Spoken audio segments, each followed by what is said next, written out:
सभी व्यूअर्स को मेरा हृदय से प्रणाम। आशा करता हूं कि आप सभी लोग स्वस्थ होंगे और मस्त होंगे। मेरा नाम है लवकुश मिश्रा और मैं आप सभी का आपके अपने YouTube चैनल एसएसटी वाले गुरुजी में स्वागत करता हूं। आज हम बात करेंगे पावर शेयरिंग चैप्टर के बारे में। क्लास 10th का पहला चैप्टर है पॉलिटिकल साइंस का। समझते चलेंगे, इसको बिल्कुल आसान भाषा में समझाएंगे, बिल्कुल स्टोरी की तरह। आपको क्या करना है, आपको बस ध्यान से हमारी बात को सुनना है, बहुत आनंद आएगा। स्टार्ट करते हैं। पावर शेयरिंग जो चैप्टर है हमारा क्लास 10th का, इसमें हमको दो कंट्री के बारे में पढ़ना है। एक बेल्जियम है और दूसरी श्रीलंका है। इन दोनों कंट्री के बारे में इंडिविजुअली हम आपको बिल्कुल डिटेल में बताएंगे। पहले स्टार्ट करते हैं बेल्जियम से। क्या कंडीशंस है बेल्जियम की, पहले ये समझ लेते हैं। सबसे पहले हमको ये जानना होगा कि बेल्जियम पड़ता कहां पर है। पूरे वर्ल्ड में बहुत सारी कंट्रीज है, तो बेल्जियम पड़ता है हमारा यूरोप में। ये वेस्टर्न यूरोप में पड़ने वाली एक कंट्री है और इस कंट्री को हमारी एनसीईआरटी में हरियाणा स्टेट से कंपेयर किया गया है इंडिया के। ये एरिया वाइज हरियाणा से छोटी है। इसकी पॉपुलेशन अराउंड 1 करोड़ के आसपास है और बेल्जियम एक ऐसी कंट्री है जिसकी कुछ नेबरिंग कंट्रीज भी हैं, जैसे फ्रांस, जर्मनी, नीदरलैंड और लक्जमबर्ग। ये चारों इसके पड़ोसी देश हैं। तो ये हो गया हमारा बेल्जियम का थोड़ा थोड़ा ओवरव्यू। थोड़ा बहुत हमने जान लिया बेल्जियम के बारे में। अभी क्या है, अभी बेल्जियम में बहुत ज्यादा डाइवर्सिटी है। जैसे आपके इंडिया में है, अलग अलग भाषा, अलग अलग धर्म, ये सब तरीके के लोग रहते हैं ना भारत में, तो वैसे ही बेल्जियम में भी बहुत सारे लोग रहते हैं जो कि बहुत अलग अलग तरीके के हैं। और यहीं से आता है हमारा इस चैप्टर का पहला कॉन्सेप्ट, जिसका नाम क्या है, एथनिक ग्रुप्स। अब आप कहेंगे सर एथनिक ग्रुप क्या होता है? एथनिक ग्रुप वो ग्रुप होते हैं जिनमें एक कॉमन हेरिटेज हो, या फिर कॉमन कल्चर हो, या फिर उनका एक कॉमन रिलीजन हो, या फिर उनकी कॉमन भाषा हो। ये सारी चीजें जब कॉमन हो जाती हैं तो ये लोग मिलकर के क्या बना देते हैं, एक ग्रुप, जिसको हम क्या बोलते हैं, एथनिक ग्रुप। ये एथनिक ग्रुप में रहने वाले लोगों का सेम कल्चर होगा। जब हम कल्चर की बात करते हैं तो उसमें हेरिटेज भी आ जाता है, उसमें ड्रेस भी आ जाता है, उसमें लैंग्वेज भी आ जाता है और उसमें रिलीजन भी आ जाता है। ये सारी चीजें उसमें कवर हो जाती हैं। तो एथनिक ग्रुप समझ में आ गया। अब बेल्जियम में बहुत सारे एथनिक ग्रुप्स हैं हमारे पास। कैसे हैं वो एथनिक ग्रुप्स, आइए समझते हैं। बेल्जियम में 3 तरह के लोग रहते हैं। पहले जो डच भाषा बोलते हैं, कितने हैं, 59% हैं। दूसरे जो फ्रेंच भाषा बोलते हैं, कितने हैं, 40% हैं। तीसरे जो जर्मन भाषा बोलते हैं, कितने हैं, 1% हैं। ये 3 तरह के लोग बेल्जियम में रहते हैं। अलग अलग हैं, अपनी अपनी भाषाएं बोलते हैं। अच्छा, इनके रहने की जगह देख लीजिए। ये मान लीजिए बेल्जियम का मैप है, तो बेल्जियम में 2 रीजन है। पहला फ्लेमिश रीजन है और दूसरा है वल्लोनिया रीजन। इन दोनों रीजन में अलग अलग लोग रहते हैं। कौन रहते हैं, ध्यान रखिएगा। डच भाषा बोलने वाले 59% लोग कहां रहते हैं, फ्लेमिश रीजन में, फ्लेमिश रीजन में। और फ्रेंच भाषा बोलने वाले 40% लोग कहां रहते हैं, वल्लोनिया रीजन में। कोई दिक्कत की बात नहीं है, बहुत कंफ्यूजिंग होता है एग्जाम में लिखते वक्त, लोग उल्टा कर देते हैं। आपको एक बात ध्यान रखनी है, एफ से होता है फ्रेंच और एफ से होता है फ्लेमिश रीजन। ये दोनों कभी भी साथ में नहीं जाएंगे। फ्रेंच बोलने वाला कहां रहेगा, वल्लोनिया रीजन में, और डच बोलने वाला कहां रहेगा, फ्लेमिश रीजन में रहेगा। अब कभी भी कंफ्यूजन नहीं होगा। ये जितना भी हमने आपको बताया, ये सारा का सारा बेल्जियम में कंट्री लेवल पर कॉम्पोजिशन था। अभी क्या समझना है, अभी हमारे पास कैपिटल है बेल्जियम की, जिसका नाम क्या है, ब्रुसेल्स। अभी ब्रुसेल्स में कंडीशन टोटली डिफरेंट है। ब्रुसेल्स में क्या है, फ्रेंच बोलने वाले लोग 80% हो गए और डच बोलने वाले लोग 20% हो गए।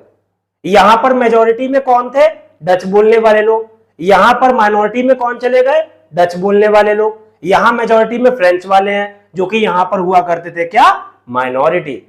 तो यहां पर सिचुएशन टोटली डिफरेंट है।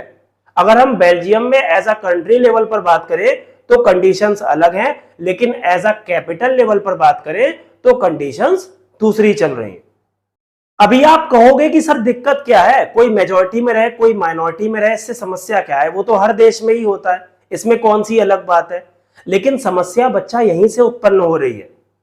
समस्या क्या है कि ऐसा लगता है डच बोलने वाले लोगों को कंट्री में कि फ्रेंच बोलने वाली जो कम्युनिटी है वो हमसे कंपैरेटिवली ज्यादा रिच है, उनको बेल्जियम के रिसोर्सेस का ज्यादा फायदा मिल रहा है, उनके यहां के लोग ज्यादा तरक्की कर रहे हैं हमारे कंपैरिजन में, जबकि कंट्री लेवल पर देखा जाए तो हम लोग क्या हैं, मेजॉरिटी में हैं।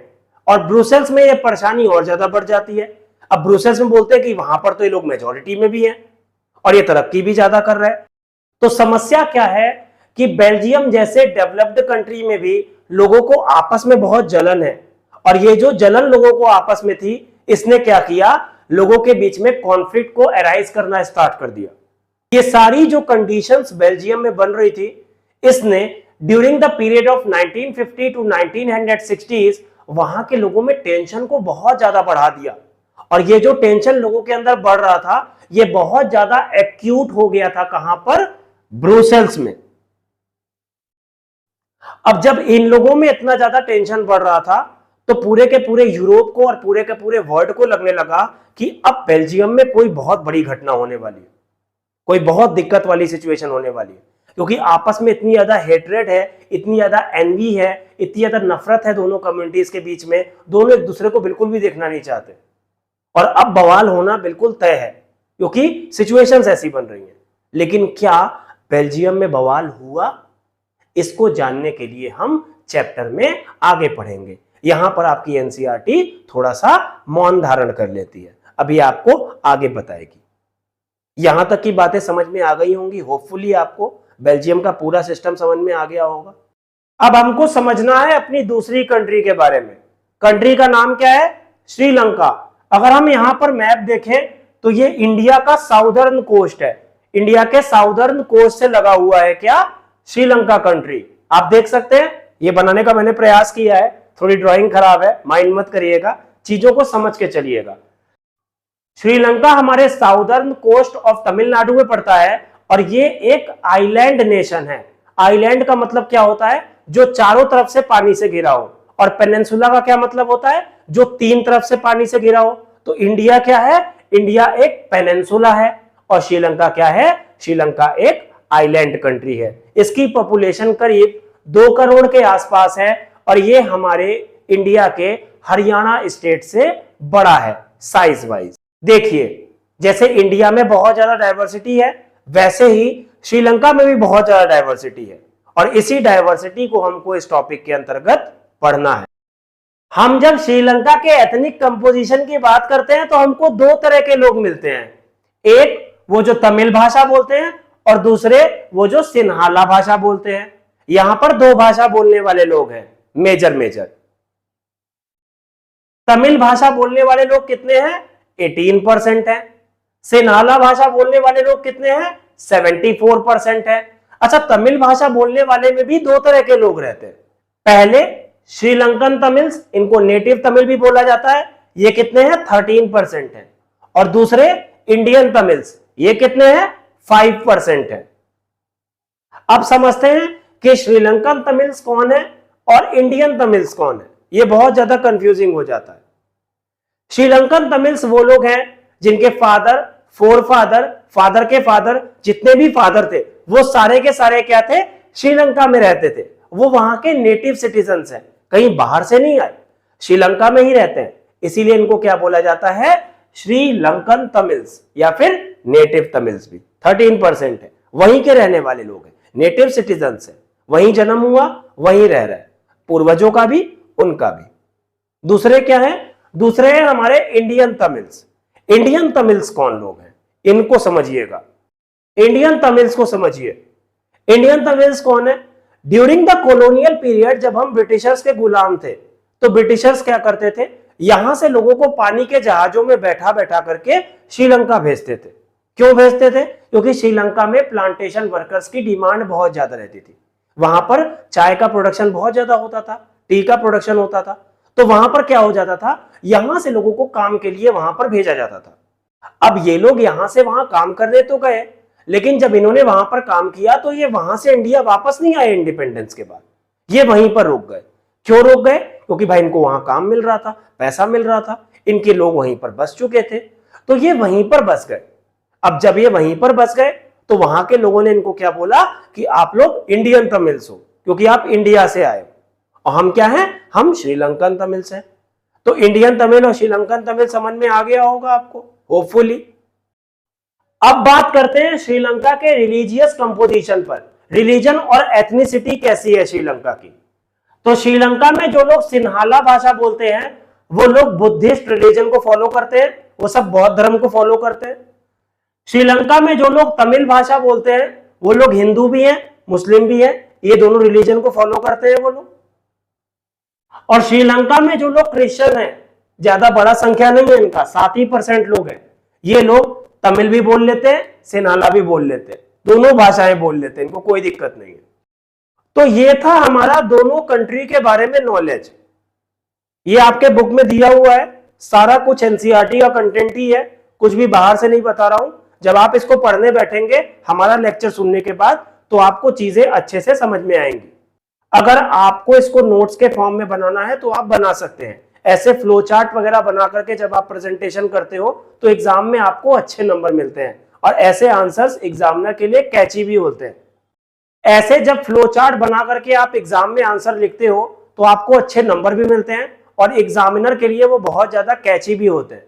वो देखते ही एकदम खुश हो जाते हैं कि इतना अच्छा आंसर इतने अच्छे फ्लो चार्ट में बना हुआ मिला है। तो उनको भी बहुत ज्यादा मेहनत नहीं करनी पड़ती, देख के ही एक बार में उनको सारा समझ में आ जाता है।